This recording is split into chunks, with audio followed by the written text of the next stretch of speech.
Good lad. Right, everyone, so we're back here at Hampshire Spaniel training today, and I'm going to try and make a video today showing you how to use our new trail scent dummy.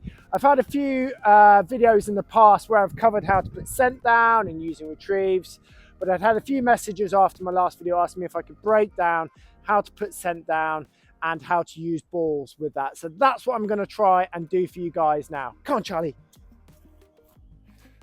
Right, don't forget guys, if you're looking for any help and support with training, maybe you've got a new puppy or getting a new puppy this season, perhaps send me a message over on Facebook or Instagram where I can give you some information on my online training, which is working directly with me through WhatsApp.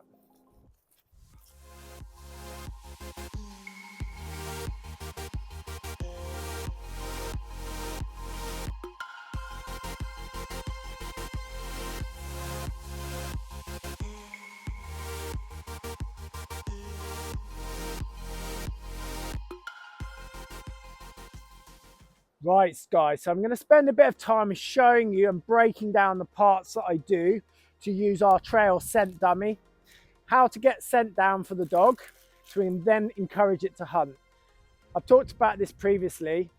A lot of the time, a lot of us, including myself at times, have to train on ground which is relatively sterile, and cockers especially need scent to motivate them to hunt properly. If you want to avoid your dog pottering around and running around with its head up, your best option is to spend time putting scent down, and I'm going to show you and break it down in this video how I go about doing this. Now, there's a couple of things. First of all, I've got my trail scent dummy here, and it's got a nice handle on it which will allow me to drag it around safely, spending time putting scent down. I used to do it with a normal dummy and sort of drag it around on the ground, but it's not great for your back. This way you can cover a big bit of ground quite quickly. Now what I prefer to do is go up one side and then come down the other. It doesn't matter that the scent is not zigzagged particularly, as long as the dog is constantly touching elements of that scent, it will motivate the dog to hunt. So I'll tend to zigzag out on one side and then zigzag back. Now one of the things you can do is sit your dog up whilst you do this, so this is good steadiness training. It doesn't matter that the dog sees you doing this. One of the tips I give is to keep your dummy a bit damp in a plastic bag, maybe with some natural feathers, some pheasant feathers, partridge feathers, whatever you want. If you've ever had a damp dog in the back of your car, you'll know that they smell. And so objects that smell tend to transfer scent better onto the ground, especially when the ground is really, really dry. You'll find that makes a massive difference. So as I've said, what I'll previously do is I'll often drag scent up one side, back maybe 30, 40 yards, something like that. Obviously, you can only do this if your dog is super steady, but it is good practice for your dog. Walk out one side, walk back down the other. Maybe at the far end, I might place a ball down when the dog doesn't see, maybe tucked under some twigs or behind a tree. And then I can spend my time hunting that area, work my way down, working left to right. And just as I come onto the ball, I can let them have a find. You can do a delivery, sit the dog up. I might come halfway back with the dog at heel, sit them up, go another 30, 40 yards, putting scent down, come back to the dog, and then repeat that process. It is a lot more time consuming, but you get out of your training what you put into it. If you just go out and hunt the dog for nothing, you'll find with the majority of dogs, you're at risk of knocking their drive out of them. So even though this will be a bit stunted, so you do a bit of hunting, then you stop, you do a bit of hunting, then you stop, it will get the best out of your dog. So what I'm going to show you now is me working down the wood, slowly taking my time to put the scent down. So as I said, I'm going to take my slightly damp dummy out of the bag, keep that in my holster, and I place it on the ground, loop in my hand, and off I go zigzagging.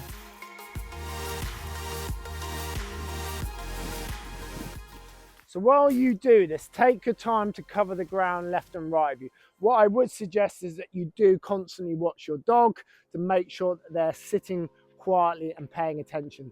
So unless your dog is absolutely bulletproof, although I'll be zigzagging, I will be watching that dog all the time.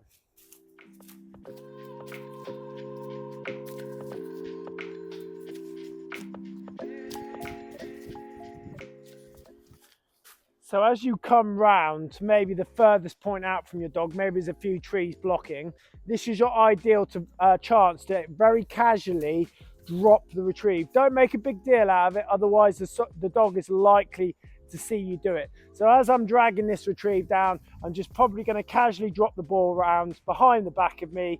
At this distance, the dog shouldn't see it, especially if you're dropping it down the outside of your leg, which will disguise the retrieve going down, and then very casually walk back round. It is slowly time consuming, but as I've already said, you will get a better hunting dog out of this at the end. So also what I would suggest when you put this tennis ball down, some dogs have very strong air centers, and if you're going into the wind, you might find the dog lifts its head to then run to the air scent that's coming off the retrieve. If your dog is prone to doing that, you're probably better off going down the wind. Then the dog can't air scent it until he or she drops round the back of the retrieve, and then they're going to pick it. If your dog lacks confidence, again, you're probably better going down the wind, so that's the wind behind you. And if your dog's quite a good hunter, then you probably want to hunt into the wind, which will make the dog hunt a much flatter pattern, i.e. hunting more left and right of you rather than trying to pull on. If you've got a strong hunter and you go down the wind, you'll probably feel like the dog is dragging you along. So you really want to avoid that. So there are pros and cons to a head and a tail wind, depending on your dog's strengths and weaknesses. I think it's time for me to go get Charlie now. We'll get him out and we'll have a little hunt down through here. Right, so we've got Charlie out now. We've got some scent down on the ground. One of the things I often do that you'll see me do is just pick up some leaflet or even sometimes a little twig or stick, and I'll chuck that down onto the scent line just to give the dog a target to immediately start hunting. It can help to kickstart a dog hunting rather than the dog hesitate sometimes in front of you or even jump up, which isn't uncommon with dogs when you cast them off. So a little bit of leaf litter, we can chuck it down, and in my case I cast my dogs off with the hunt whistle. So you'll see here I cast Charlie off on the hunt whistle. That's a break out of sit, whether to pick a retrieve or just to start the dog hunting. What you'll see here is me using my shoulders and my hands to get the dog to touch the scent on both the left and the right hand side of me, which I'd previously put out.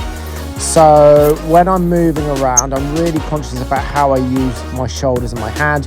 You'll see me dropping down with my hand a lot. Depending on how long I wait will dictate how far that dog comes in before it then pushes off out to the side.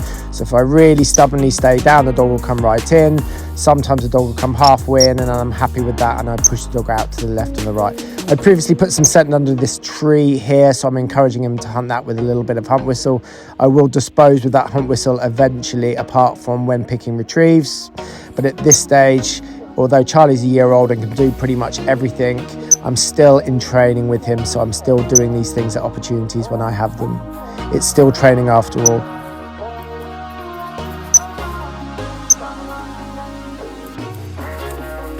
So we pick the retrieve here, and in he comes. Good lad, good boy, right time.